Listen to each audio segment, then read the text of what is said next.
Vamos a empezar con la lectura y después vamos a ir comentando, por la gracia de Dios, algunas cositas para sacarle provecho para nuestra vida espiritual. Leemos, hermanos, capítulo 4 de Zacarías. Dice: volvió el ángel que hablaba conmigo y me despertó, como un hombre que es despertado de su sueño. Y me dijo: ¿qué ves? Y respondí: he mirado y he aquí un candelabro todo de oro, con un depósito encima, y sus 7 lámparas encima del candelabro, y 7 tubos para las lámparas que están encima de él.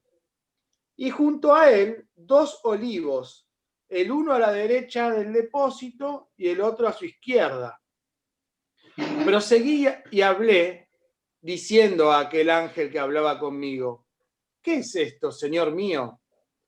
Y el ángel que hablaba conmigo respondió y me dijo: ¿no sabes qué es esto? Y dije: no, Señor mío. Entonces respondió y me habló diciendo: esta es la palabra de Jehová a Zorobabel, que dice: no con ejército ni con fuerza, sino con mi espíritu, ha dicho Jehová de los ejércitos. ¿Quién eres tú, oh gran monte? Delante de Zorobabel serás reducido a llanura. Él sacará la primera piedra con aclamaciones de gracia, gracia a ella.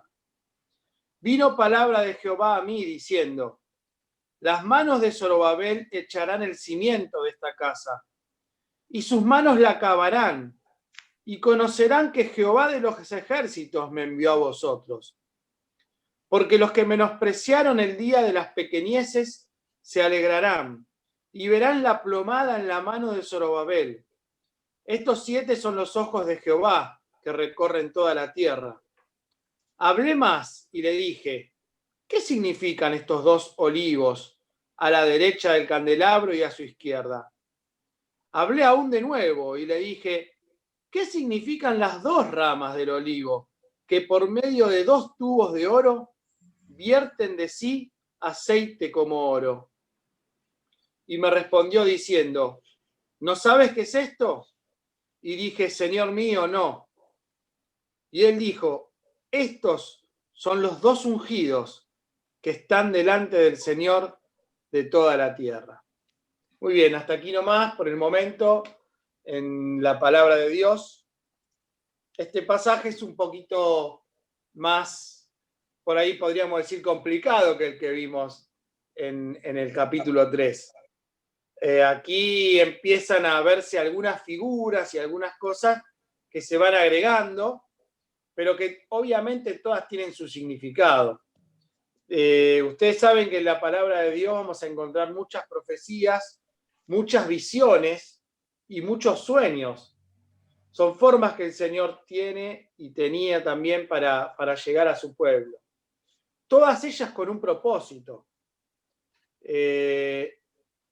Y el propósito lo vamos a ir viendo un poco a la pasada también, mientras vamos desarrollando el capítulo. A ver, comparando el capítulo 3 y el capítulo 4, que son los 2 que me tocaban, si pudiéramos dar una característica del capítulo 3, la característica del capítulo 3 es que fundamentalmente nos hablaba de la gracia del Señor. Ahí veíamos a Josué con sus vestiduras, ¿se acuerdan? Todas chamuscadas por el fuego, un tizón arrebatado del incendio. Habíamos dicho de que esto es un poco también figura de nosotros, aquellos que fuimos rescatados del horno en el que estábamos, sin Cristo, sin Dios y sin esperanza, fuimos vestidos de vestiduras nuevas por la obra de Cristo en la cruz. Así que ese capítulo nos hablaba de gracia. Si ese capítulo nos hablaba de gracia, este capítulo 4 nos va a hablar fundamentalmente del poder del Señor. No de gracia ya, sino del poder del Señor. Otra característica y cosas que podemos comparar entre el capítulo 3 y el capítulo 4 es que en el capítulo 3 sobresalía la imagen del ángel de Jehová.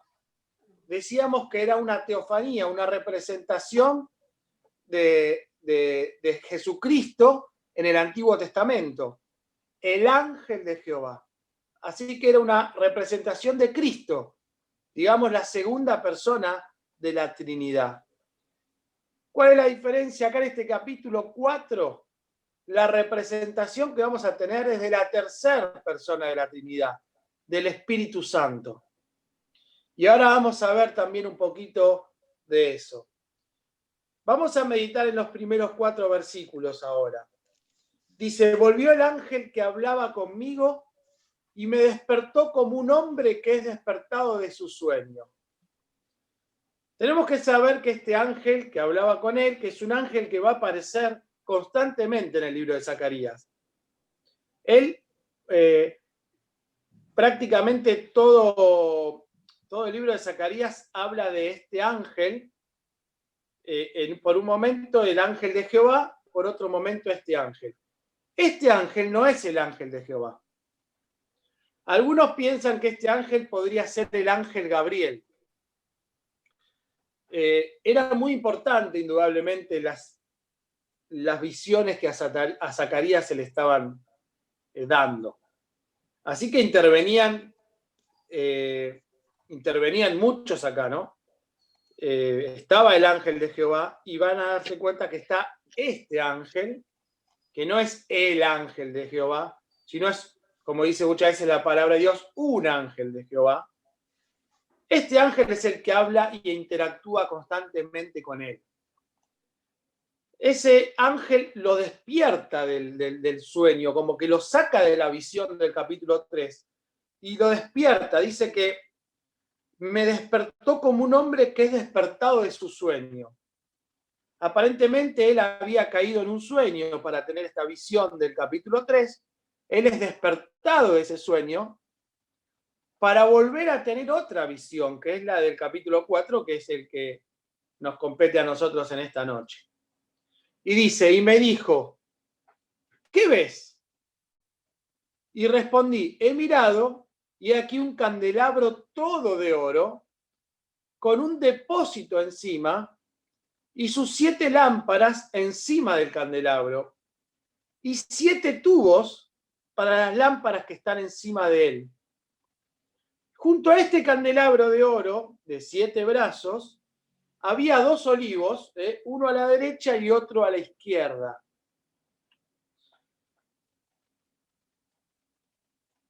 Ahora, yo no sé si voy a poder compartir pantalla, recién estaba intentándolo, vamos a ver.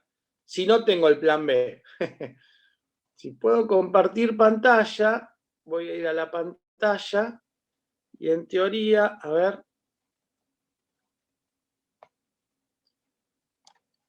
No, bueno, muy bien. Con el iPad nunca lo hice, así que lo voy a hacer. A ver, está compartiendo pantalla, ahí está. A ver si puedo ir entonces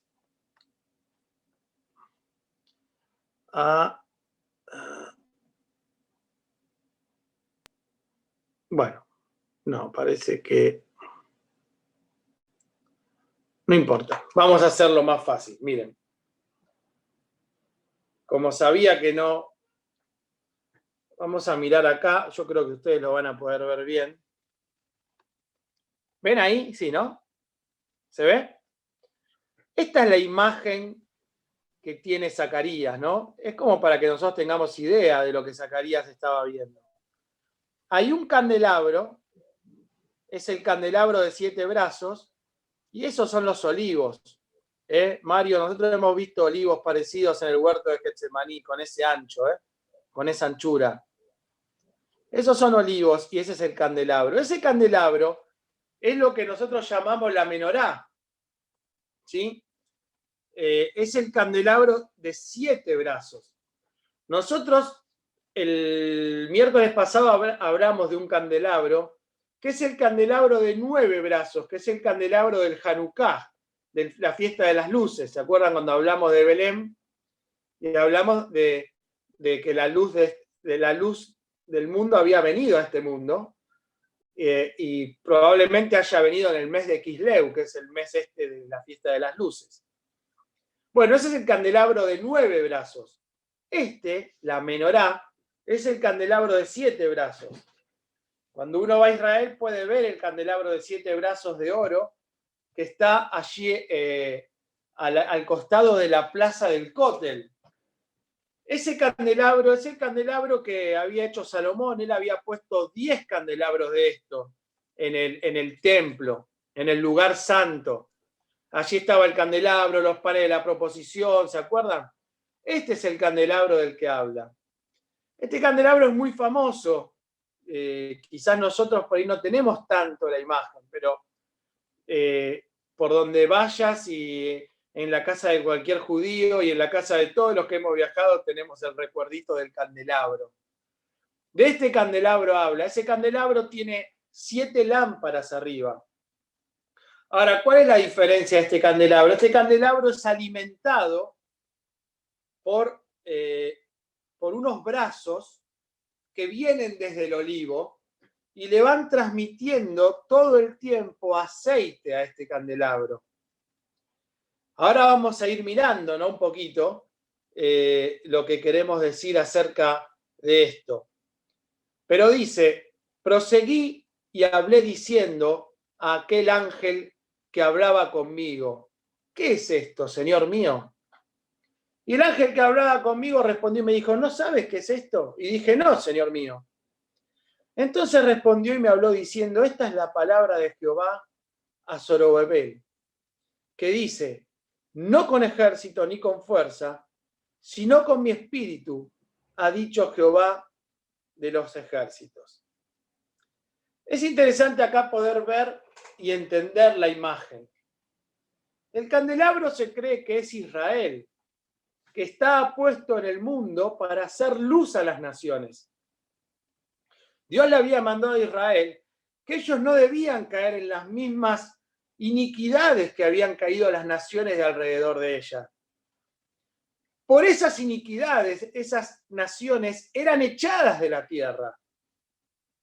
Y le estaba siendo dada a Israel la tierra prometida. Y Dios le dice, mirá que estos pueblos son echados de delante de ti por las iniquidades que ellos han cometido. Así que Israel estaba puesto para hacer luz a las naciones. Este candelabro representaba a Israel, que debía hacer luz a las naciones. Por supuesto que la palabra de Dios, cuando uno espiga la palabra de Dios todo el tiempo hablaba a Israel de ser luz. De hecho, cuando nosotros vamos a Mateo 5, cuando nosotros miramos Mateo, nosotros entendemos que Mateo es parte del Nuevo Testamento. Y está bien, por supuesto que es parte del Nuevo Testamento. Pero si nosotros lo miramos dispensacionalmente, nosotros en Mateo encontramos más del Antiguo Testamento que del Nuevo Testamento.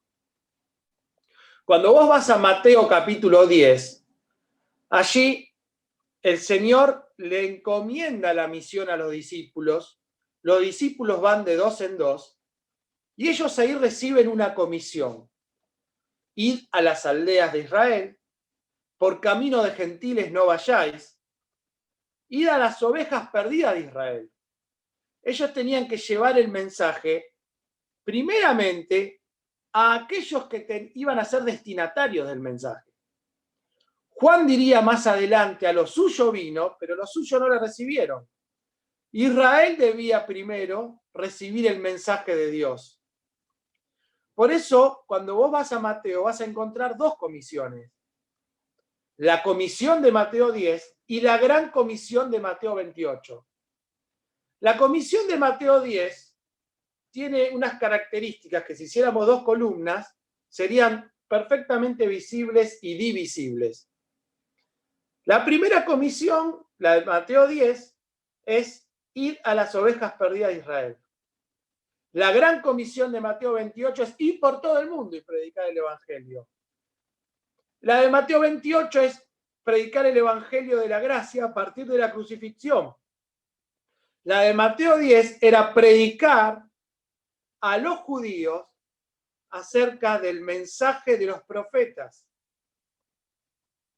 Y así vas a encontrar las diferencias entre la comisión y la gran comisión. Cuando miramos Mateo 5:14, dice, vosotros sois la luz del mundo. Le dice el Señor ¿a quién? A los judíos que les estaba predicando en el monte de las bienaventuranzas. Cuando uno ve el mensaje del Sermón del Monte, a veces pensamos que el Sermón del Monte va de capítulo 5:1 al 5:14, ¿no? El Sermón del Monte es capítulo 5, capítulo 6, capítulo 7. Y ahí le dice, vosotros sois la luz del mundo. ¿A quién le dice? A Israel. Ellos estaban destinados a ser la luz del mundo. Dice, una ciudad puesta sobre un monte no se puede esconder. Ahí, bueno, perdonen, pero es imposible a veces no hacer alusión, pero con Mario veníamos navegando el mar de Galilea. ¿Y te acordás, Mario, que te conté? Que una de las primeras veces viene el guía, estando allí en el barco, y estaba, justo con Mario nos tocó el atardecer, cuando empezaba a caer el sol, y ahí estaba Tiberíades enfrente, ¿no? Y la ciudad de Tiberíades con sus hoteles empieza a prender las luces, porque estaba atardeciendo, ¿no? Uh-huh. Y el guía en uno de los viajes me apunta así y me dice, una ciudad sobre un monte no se puede esconder. Y yo lo miré con cara de asombrado, ¡wow! ¡Qué lindo! Y bueno, esa era la idea, ¿no? Entonces le dice Mateo 5, una ciudad sobre un monte no se puede esconder. ¿Pero a quién les hablaba? Estaba hablando a los judíos, ¿no? Mateo es particularmente y especialmente dirigido a los judíos. Israel había sido siempre puesta para hacer luz a las naciones. Ahora este es un mensaje de Dios, porque ahora nosotros también somos puestos como luz. La luz de este mundo venía, pero nosotros tenemos que ser luz como nuestro Señor es luz. Y la palabra de Dios nos manda a andar en luz. Cuando vemos 1 Juan capítulo 1, versos 5 en adelante, y así nos vamos dando cuenta, cuando vemos, Pedro nos dice, nación santa, nosotros también somos mandados a llevar la luz. Como el Señor Jesús es luz, nosotros somos sus discípulos y tenemos que mostrar la luz del Señor. Así que este era un mandato para Israel, pero este es un mandato por heredad directamente para nosotros. Porque todos los que representamos a Dios tenemos que ser luz, así como Él es luz. Pero bueno, particularmente este candelabro era Israel. Israel puesto para llevar luz a las naciones. Ahora, dice que está rodeado de 2 olivos, uno a su izquierda y uno a su derecha. ¿Qué fruto nos da el olivo? La aceituna. Y de allí viene el aceite. ¿Con qué se sostenía este candelabro para que el aceite, para que las luces estuvieran siempre prendidas? Con aceite. Fíjense que la imagen nos muestra a un candelabro y un olivo, que es el generador del aceite, y unas mangueras, podríamos decir, hechas de oro, que alimentan a esas lámparas de aceite. Así que la idea de esta visión es que Israel iba a ser luz y que Israel iba a ser luz siempre. Y todos aquellos que heredamos las promesas de Israel a través del Mesías, vamos a hacer luz siempre. El mensaje del versículo 6 dice, entonces respondió y me habló diciendo, esta es la palabra de Jehová, Zorobabel, que dice, no con ejército, ni con fuerza, sino con mi espíritu, ha dicho Jehová de los ejércitos. Decíamos, ¿de dónde sale el aceite de la aceituna, del olivo? Y la idea aquí es que el aceite va a fluir siempre hacia ese candelabro. Y no hay esfuerzo humano de por medio para que ese aceite fluya. Es una provisión divina del aceite que viene de los olivos de Dios y provee al candelabro, a la menorá, para que esa luz nunca se apague. Para que esa luz nunca se apague. Entonces, hay que entender el versículo 6 cuando dice, no con ejército, ni con fuerza, sino con mi espíritu. Nosotros los creyentes debemos saber que todo lo que se maneja en nuestra vida se debe manejar de esta manera. No es con ejército, no es con espada, cantamos, ¿no? Mas con tu Santo Espíritu, Señor. No es con ejército ni con espada, más con tu Santo Espíritu. Bueno, pero este tiene que ser un común de nuestro manejo. Esto tiene que ser así, esto es ser guiados por el Espíritu de Dios. Ahora, decíamos que no es con sabiduría humana, que muchos podemos tener ideas y cosas. No es con la sabiduría humana que muchos podemos tomar decisiones. No es con el buen criterio que algún inteligente entre nosotros puede tener para guiar a la iglesia. No es con una buena idea de personas que saben pensar que vamos a llevar adelante una actividad. No es con la astucia de algunos que tienen buena oratoria que convenceremos a los que no creen. E incluso que presentaremos un buen proyecto para la iglesia. Porque nosotros podemos ser grandes oradores por naturaleza, podemos ser grandes pensadores porque tenemos cierto discernimiento, podemos ser personas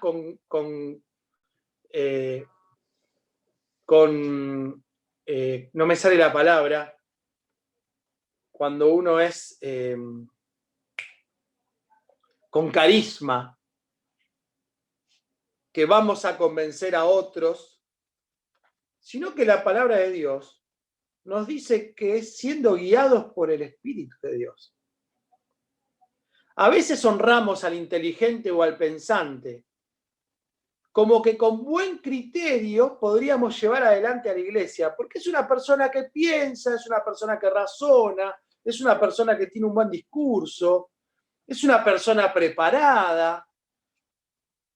Y no es esto lo que se necesita para guiar a la congregación, lo que se necesita para ser un buen director de escuela dominical, lo que se necesita para ser en el lugar que ustedes lo quieran poner. Y hay veces que estas personas que son pensantes, que son inteligentes quizás, que te convencen con un discurso, que tienen buena oratoria, son los que decimos, mirá qué bien que razona, mirá qué bien que piensa. Y a veces pensamos que son los que tienen que presidir alguna cosa, por su carisma, por su forma de hablar. Y eso no es, no digo que no sirve, pero no es a veces lo que usa Dios.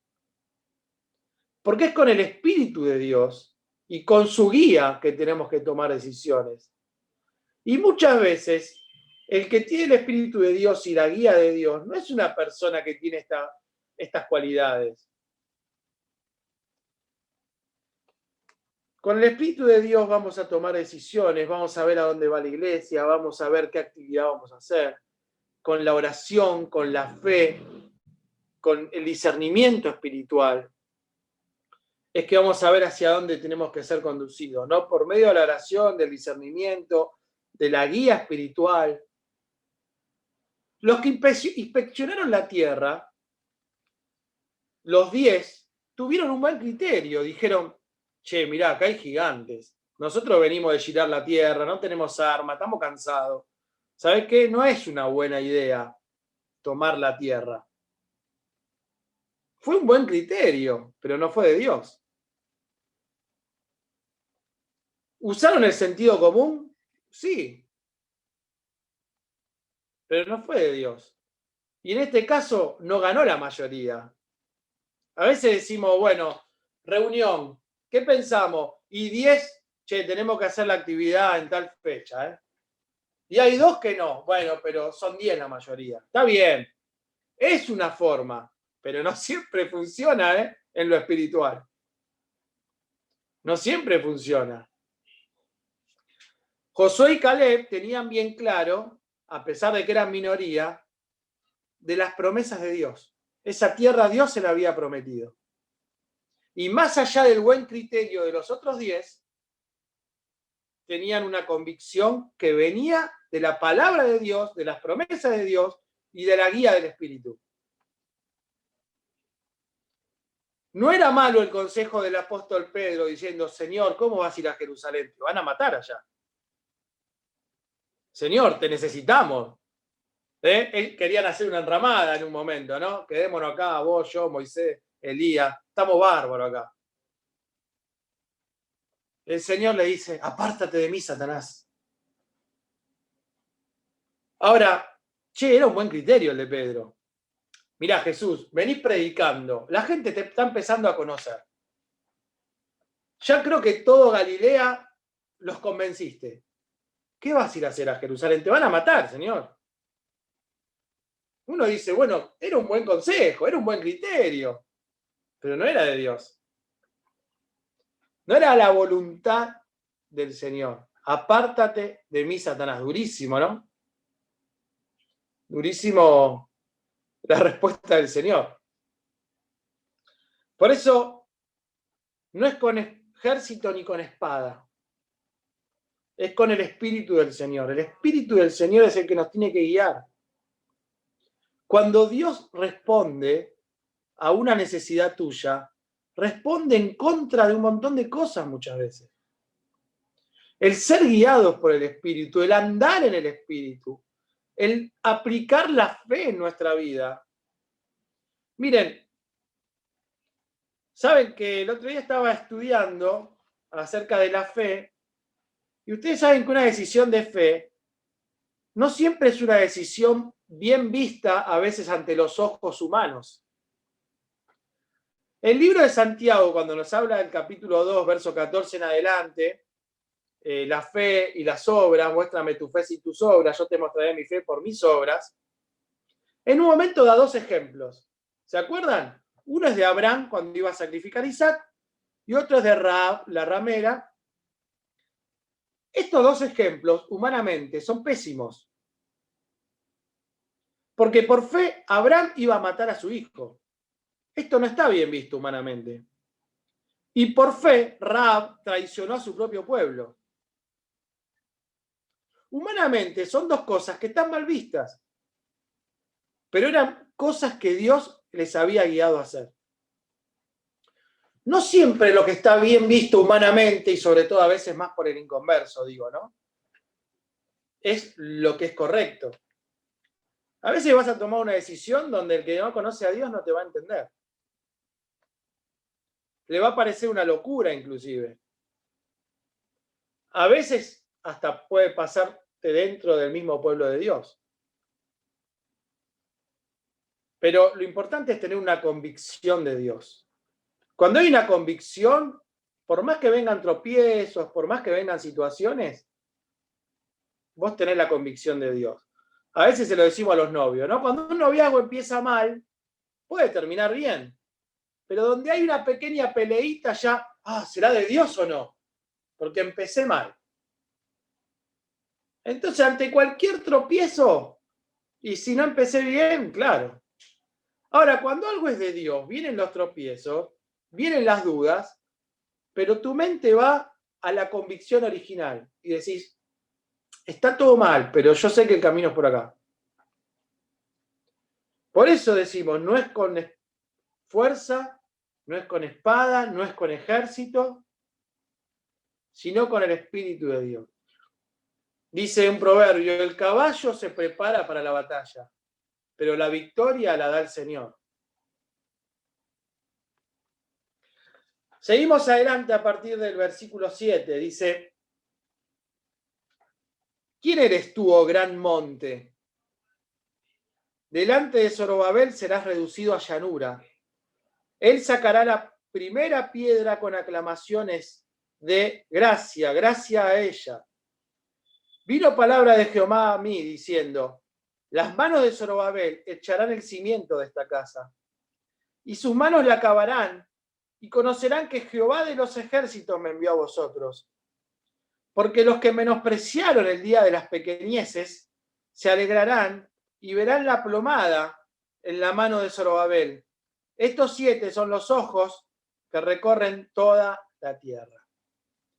¿Quién es este Zorobabel? Por las dudas lo decimos. Es el Zorobabel de Esdras 2:2.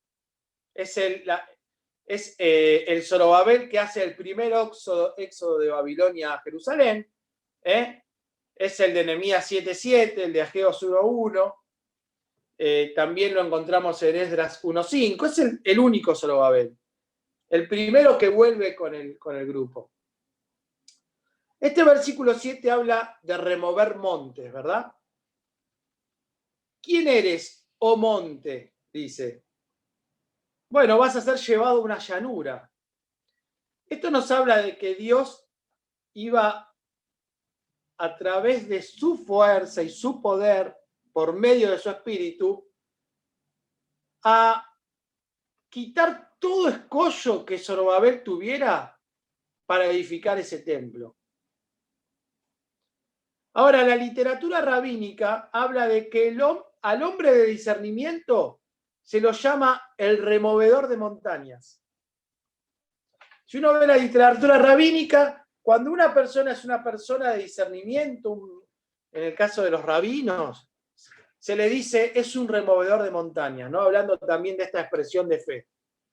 Así se puede también entender a la luz de esto lo que el Señor más tarde iba a decir acerca de si tuviéramos fe como un grano de mostaza, le diremos a este monte que se mueva y se moverá.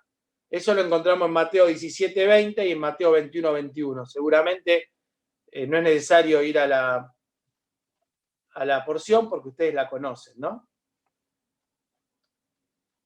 Después habla de la piedra que sería la principal piedra, ¿no?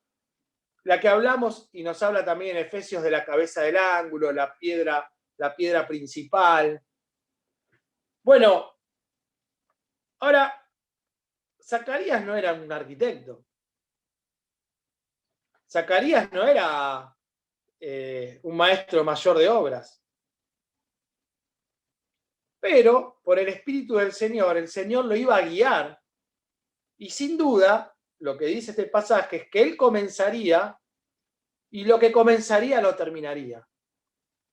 Yo pensaba, a veces hay discusiones en el seno de la iglesia, ¿no? A quién escuchar, quizás para una remodelación y demás. Y por supuesto que está bien honrar a los que estudiaron. A nosotros nos pasa a veces en la iglesia, ¿no? Que queremos hacer una remodelación y bueno, obviamente que hay que llamar a los que saben. Pero a veces los que saben no deben guiar lo que los que guían la iglesia tienen como visión de Dios para la iglesia. Entonces yo digo, bueno, esto es como cuando remodelás tu casa. Mirá, yo necesito un patio y una parrilla. Vos después diseñala como quieras, pero yo necesito esto. A veces, lo que pasa es que el que tiene el conocimiento dice, bueno, vamos a hacer esto, esto, esto y esto, y se meten en lo que recibe aquel que es guiado por Dios y recibe la visión. ¿Se entiende lo que decimos, no? Zorobabel no era arquitecto, pero Zorobabel recibió una visión de Dios, ¿no? O Zorobabel estaba mandado a hacer algo, y sin ser arquitecto iba a tener toda la ayuda de Dios para hacer lo que a él le fue encomendado hacer. Y sin ser un maestro mayor de obras ni un arquitecto, iba a remover la piedra, iba a poner la piedra principal y de hecho iba a tener la plomada del albañil en su mano. Así que estas son las cosas que conseguimos cuando el Espíritu de Dios nos guía. Podemos no saber mucho de algo, pero si Dios te guía y te muestra, indudablemente te va a dar la capacidad, ya sea para que tengas ese discernimiento o para que sepas a quién elegir para que eso se pueda llevar adelante. Bueno, después habla otra vez vuelve a nombrar el 7, habla de una piedra, no es la misma piedra de Zacarías 3:9, pero vuelve a nombrar el 7, vuelve a nombrar una piedra y habla de los ojos de Dios. En este caso, los ojos de Dios son ojos que iban a velar para que todo eso se lleve adelante sin tropiezos. Acá hay una firma de Dios debajo de todo esto que se iba a hacer. El templo se iba a comenzar y el templo se iba a terminar. A pesar de la falta de murallas de alrededor, recuerden que Nehemías hace las murallas después, a pesar de los enemigos de alrededor con los cuales Nehemías, se ve mucho a Nehemías luchando contra ellos. Cuando Nehemías empieza a hacer la muralla, esta muralla que ustedes levantan, si viene una zorra la va a tirar abajo. Ahí estaban los tres personajes, ¿no? Mensajeros de Satanás, desalentando todo el tiempo al pueblo de Dios. Bueno, a pesar de todas estas cosas, estamos hablando de un contexto similar, eso se iba a empezar y se iba a terminar, porque Dios había puesto el sello y la garantía. Y por último, tenemos los 4 versículos del final. Dice, hablé más y le dije, ¿qué significan estos 2 olivos a la derecha del candelabro y a su izquierda? Él ya había hecho esta pregunta, pero el ángel no le responde, porque el ángel le quería transmitir primero lo que él le venía a decir, porque indudablemente era más importante, y después satisface la pregunta, ¿no? Y después le contesta. Entonces dice, hablé más, como que volví a decirle, y le dije, ¿qué significan estos 2 olivos a la derecha del candelabro y a su izquierda? Hablé aún de nuevo y le dije, ¿qué significan las 2 ramas de olivo? Que por medio de 2 tubos de oro vierten de sí aceite como oro. ¿Vieron que era lo que les dije recién? El olivo alimentaba constantemente al candelabro por medio del aceite. Ese candelabro nunca iba a dejar de tener aceite y iba a estar siempre iluminando. Y me respondió diciendo, ¿no sabes qué es esto? Y dije, Señor mío, no. Es la segunda vez que le dice en el texto, no sé lo que es. Así que cuando no sabemos algo no hay que preocuparse.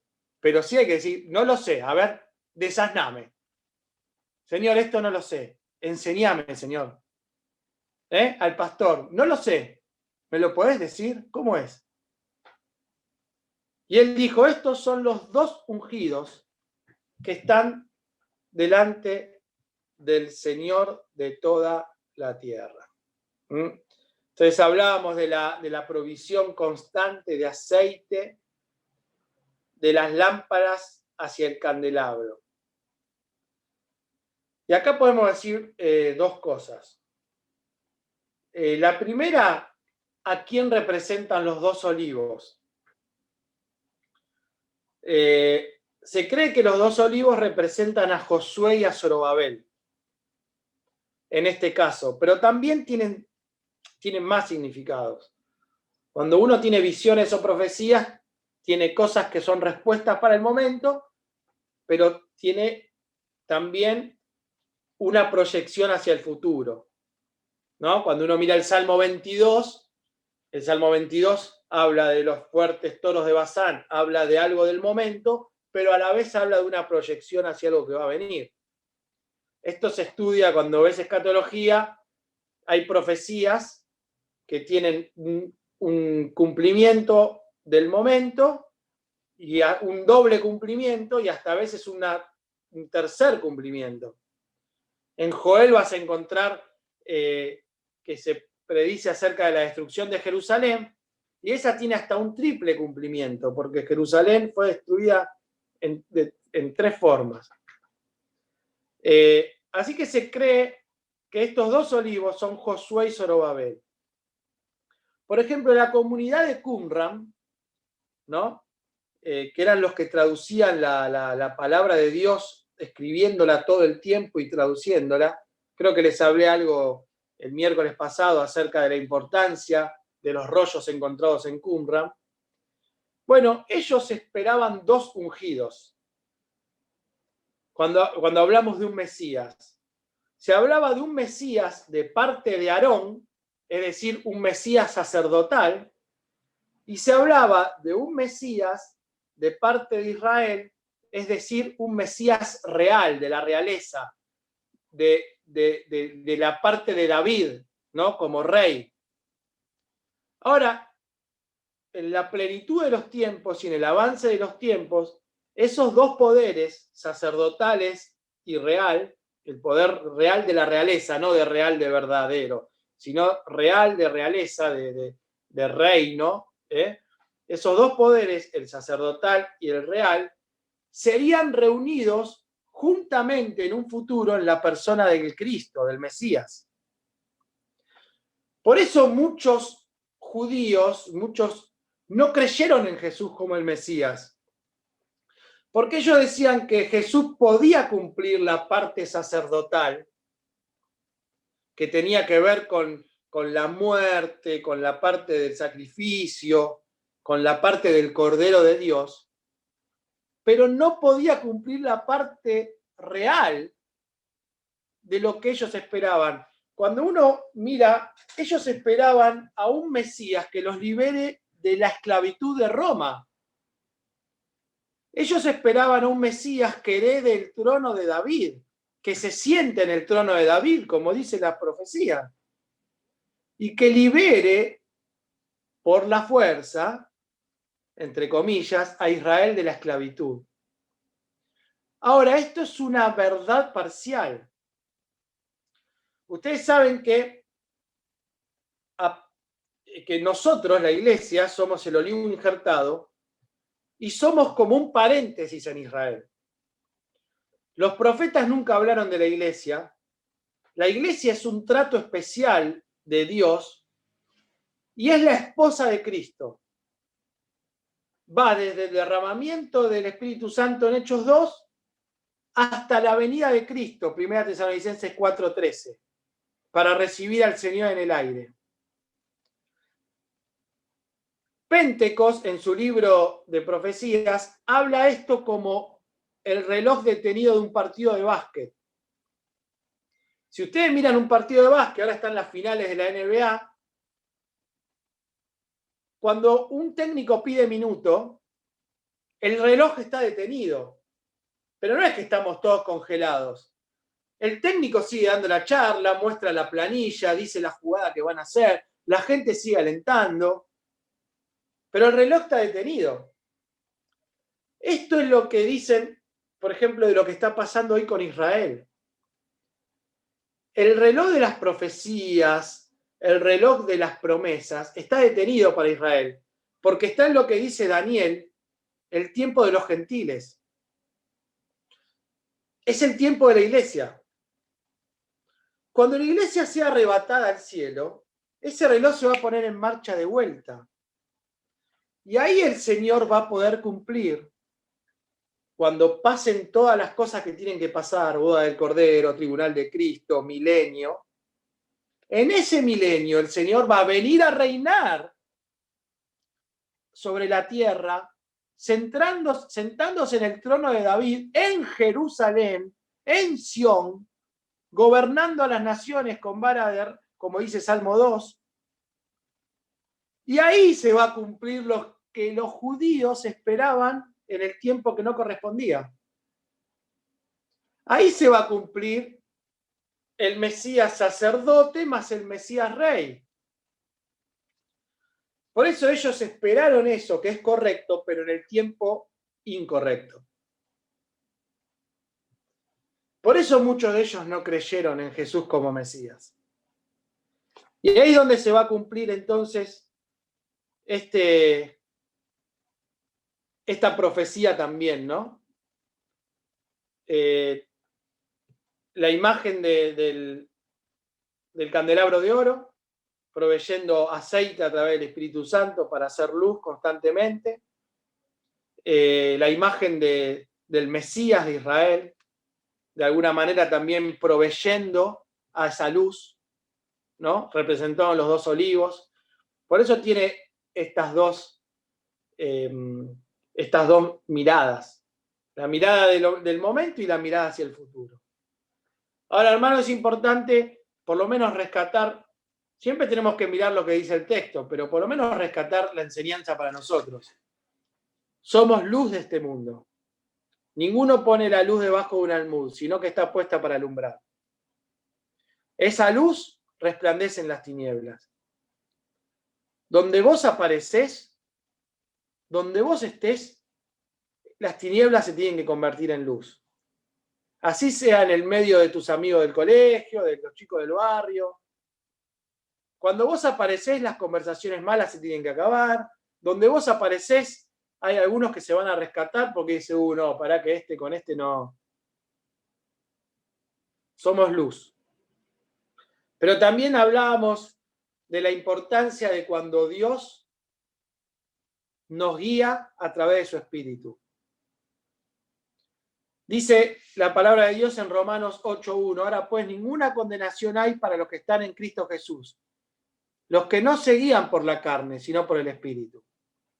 Porque el ocuparse de la carne es muerte, dice Romanos 8:6, pero el ocuparse del Espíritu es vida y paz. Los que somos guiados por el Espíritu. Porque los que son guiados por el Espíritu, estos son los hijos de Dios, dice Romanos 8:17. Gálatas 5:16 nos habla de la lucha de la carne y el Espíritu.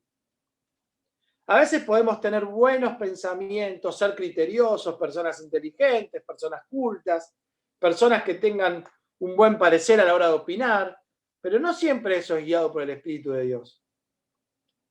El que es guiado del Espíritu de Dios es el que ora al Señor, el que tiene discernimiento, el que pone la palabra por delante, el que anda por fe, el que recibe de Dios y el que puede transmitirlo de esta manera.